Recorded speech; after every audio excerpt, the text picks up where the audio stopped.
everyone, this is Al. Hopefully you have had a good weekend and I'm sure have tuned in to the Las Vegas Regional Championships. This video is going to go look at it and mostly highlight this insane finals we had because it's really a great storyline, I have to say, full of familiar faces and Top Cut and everything, and yeah, it's going to be exciting, so let's go into it. I believe they did say this was the largest Pokemon regionals up to date. We keep smashing records, and this was a big one a lot of people were looking forward to. If we look at the day one graphic, it looks like Goldengo was obviously on top. I think going into this tournament, the top picks were like Goldengo to win the thing, or potentially Charizard. On the graphic, we also see that there's, of course, the popular Dragapult and Gardevoir lists and everything as well. That was expected. We also saw a lot of Ceruledge in day one, but if we go ahead and look at day two, the conversion and everything, Goldengo is still obviously on top. We have similar things, Charizard's there at the very bottom,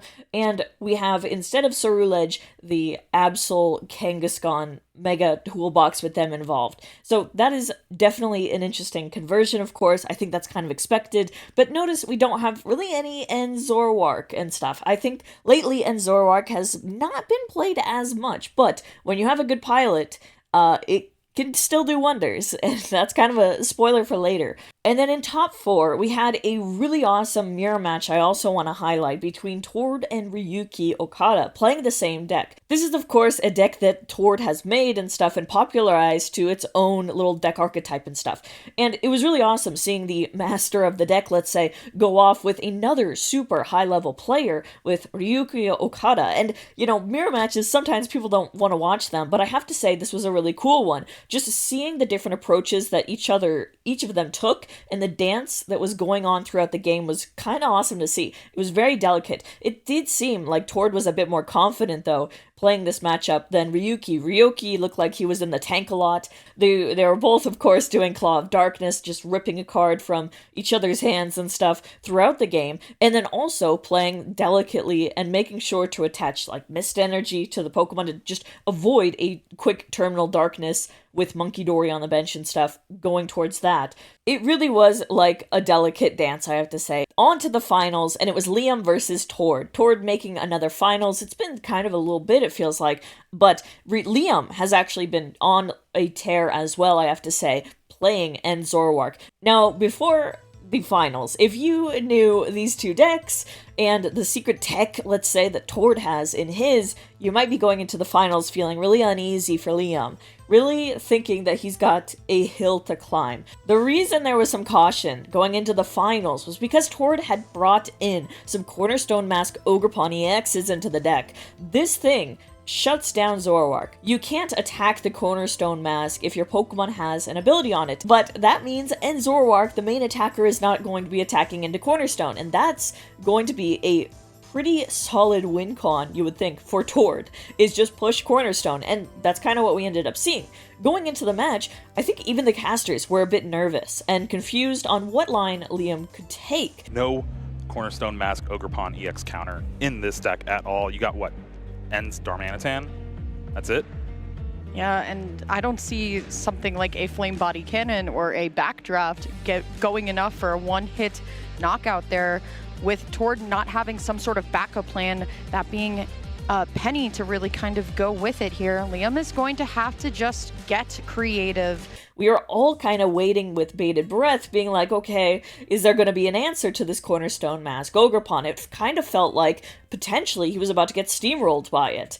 But Liam actually did have another route to play for. He had Blood Moon Ursaluna Watchtower, which is kind of a meme. We were kind of laughing because, you know, you have to have this stadium up that allows your colorless Pokemon to not have an ability, which means Blood Moon Ursaluna can then attack. Of course, Blood Moon Ursaluna, though, would need like 5 energy on it. So it was kind of, it's disastrous, you know? It's kind of like, it felt really hard, an uphill climb for Liam. but he was sticking it out and playing with it. You know, Tord unfortunately opened up with the Ogre Pawn and stuff and just had that established and was going with that plan. Building up 5 energy on Ursaluna manually is a lot, and so we were in for a long game to hopefully see if Liam could pull it off. But, you know, Liam actually in game 1 was getting really close to winning. You know, we saw in real time this shift of like thinking that Liam was not going to have a chance to where we'd shifted into, oh, Liam might actually take game 1. That was really exciting to watch. You know, going after Monkey Dories and stuff, going after what he can go after was the name of the game. And that's what you have to do in those tough situations. You gotta play to your outs. You gotta go in there and do what you can, and it might pay off. It almost did for Liam in game 1. Tord was able to take it, but, you know, Liam was also burning through his resources and cards as Tord just took the slow, long way, knowing that ultimately he might be able to run Liam out of resources and everything. But it did get scary towards the end with Liam and stuff. And we kind of saw some build up on the Ursaluna, and, you know, that was the out to take. And eventually, almost got there. Oh no, the last card is Night Stretcher in the deck. So there's just the scoop of the game. Finally, this game 1 is going to Tord Reklev. So after game 1, it was kind of revitalized of like, okay, maybe it's closer than we thought. Maybe it's closer than we thought. And then in game 2, we see that Liam prized Watchtower. So unfortunate start there. And once again, the doubt was kind of creeping back up because it wasn't the first prize card or the second. It was up in the 3rd or 4th slot, depending on how he took it. Of course, you can take your prize cards in any order you want to, but it is kind of odd if you do that. Usually you just go from the bottom up. So going into this game, Liam had to take KOs in order to reach that Watchtower, in order to reach that win con. Very uphill battle, and it was seen throughout the game and the casters. And, you know, Liam, I don't think prize checked for it until late in the game. We actually see the very moment where he realizes, looking at his deck, that the Watchtower is not in there. Left pal pad, the secret box is still in there? There's the... I was playing for the plan the entire time, and it's not available. There it is in the middle, that Team Rocket's Watchtower hiding for Liam in what could have been the turning point of the finals. Jeremy. He just looks so stressed out. I've been trying this whole time to try and keep it positive and be like, okay, well, maybe if we attack with this thing, right? Or maybe we attack with this thing. But Liam having this rude awakening that the one win condition in his deck for a matchup like this is just not available. Tord hasn't taken any prizes, so we can't do something like the Flame Body Cannon here on the Ends Darmanitan. Liam tapping over to his prizes. Tord, smile on the face. This is also what playing Pokemon is about, having a good time. Liam was able to work around with his Zoroark and Pecharunt, because he does have Pecharunt, he can poison, and get that poison damage slung over by Monkey Dory, all that stuff, and then chasing whatever Tord's Monkey Dory are. Tord was very cautious in benching Pokemon that aren't Cornerstone, you know, and so Monkey Dory was the play, because the other Pokemon would just probably get boss KO'd and easily knocked out by Liam's Pokemon and everything, and so it was, again, a very delicate battle, it looked like. Hey, hold on, there's 90 damage on this active Cornerstone Mask Ogerpon EX. How many more Adrenabrains? Oh, you're doing that to me now? Yeah. All right, it's actually, what, 4? Thank you. Oh, okay. Boss's orders here. Oh, the crowd does not like this. Tord Reklev, public enemy #1 right now. You can't say that about Tord.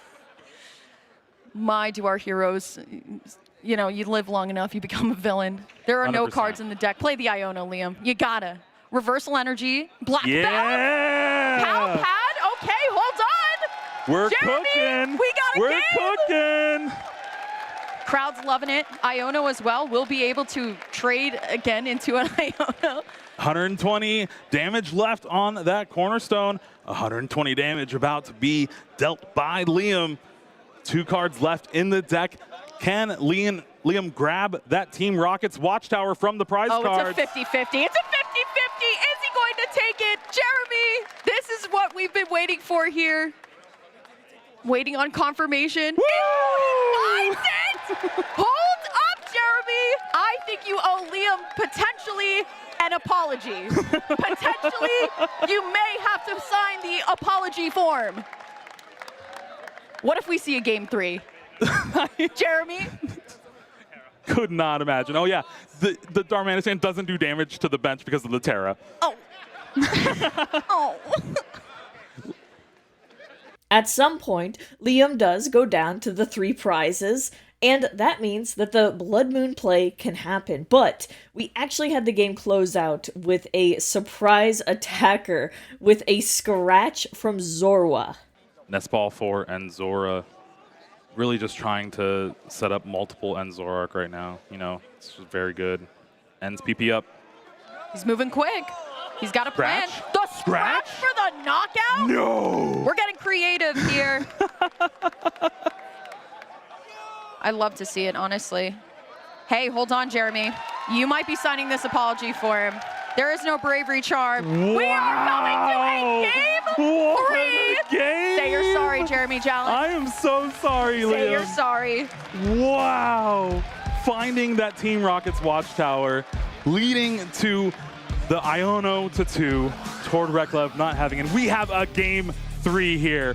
Can Lightning strike twice here in the desert? Now, going into Game 3, though, I have to let you know, of course, you might have also noticed, this has taken a lot of time. Naturally, this has taken so much that resources have been burned and everything, and the clock goes down. And since it's finals, we can't just end in a tie, of course. We have to go into, like, overtime, and we have to ultimately go for a win con of, even though they had 6 prizes each, it was whoever took the next prize would win. So, of course, towards out to this was finding boss and stuff. There was, I believe, 4 in the deck, and trying to find that thing was also cinema. Yeah, you have to Iono toward and hope that the deck with 4 boss's orders does not draw into a boss's orders. Toward showing he had the 1 in hand. Both players are getting 6 cards for this game 3. Next prize wins 140 damage on that Blood Moon Ursaluna EX. Make it exciting. Toward not going to show us what he drew off of the Iono, retreating to the Enzorark EX. And at Enz Castle, that does have free retreat here. Flip over the cards one by one, Toward. Come on. 7 cards. It is intense. Penny, Lively Stadium, Iono. Every supporter but the one you want. Double Lively Stadium, Energy Switch. Oh my the last Lord. card is a Pokegear. Hold on. The energy Big. in the room has excelled here. 14 cards Toward is going to see. Can he find the boss's orders right here, right now, to get the retribution from Frankfurt to Boss's orders from the Pokegear. And just like that, Toward Reklev punches his ticket to the World Championship with a deck that he created. Wouldn't have it any other way. What a finals that ended up turning into, Emily. The crowd going insane. Eventually, it coming down to that, to get the boss's orders for the win, Toward ultimately winning. It feels like it's been a while since Toward has won a big title, but of course, still an amazing player. I mean, but really, this match really highlighted as well the strength of Liam as a player, and I hope that seeing it also inspires you to not give up, not always scoop, try and play to your outs if you know, you might as well, you know, it's important, and you might be surprised how far it gets you. I was really happy to see this finals match. It was really great to watch. You should definitely check it out as well, but hopefully this video was a nice little summarization of it too. Really awesome stuff, and I can't wait to see what top cuts we have in the future, what finals matches we have in the future that could possibly top this, but honestly, this was a great one for all time. Thank you so much for watching, and I hope to see you next time. Bye-bye!